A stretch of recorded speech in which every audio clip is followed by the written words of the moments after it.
বাহ, কি সুন্দর টেকনিক, তাই না? হ্যাঁ, নিজের এক চোখ অন্ধ, এক চোখে দেখতে পাও না, আর এটা মানুষকে বুঝাইতে দাও না। যত সব ফালতু এনে কোথাকার, আবার আসতে আমার সাথে দেখা করতে আমার মুডটাই নষ্ট করে দিল পুরা। আর এখন আমার কি মনে হচ্ছে জানো, আমার এখন এইটা মনে হচ্ছে ওই যে ইনস্টাগ্রামে মানে তোমার পিকচার্স ভিডিওস যেগুলো আমি দেখতাম, দেখে আমি মনে করছি যে তোমার লাইফ একদম খুব সুন্দর লাক্সারি লাইফ, ওইটাও তো মিথ্যা, তাই না?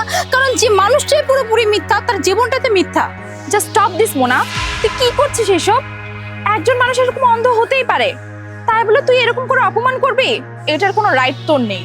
এই তুই চুপ থাকতো। হ্যাঁ, আমার কি রাইট আছে কি নাই সেটা তোর কাছ থেকে অন্তত শিখতে হবে না। আর তুই আমাকে বলছিস তুই দেখতো, হ্যাঁ কত বড় সাহস ওর, ওর এক চোখ অন্ধ, এক চোখে দেখে না, এক চোখ কানা, আর সে নাকি চাইছে আমার সাথে রিলেশন কন্টিনিউ রাখতে। হ্যাঁ, আবার সুর করে দেখাও করতে আসছে, আবার ভেবেছে আজকে এসে খোলাখুলি সব সামনাসামনি বলবে। আর ও কি ভাবছে, ওর এই এক চোখ অন্ধ দেখে আমি খুব সুন্দর মতো করে বলবো হ্যাঁ ঠিক আছে আই লাভ ইউ বেবি।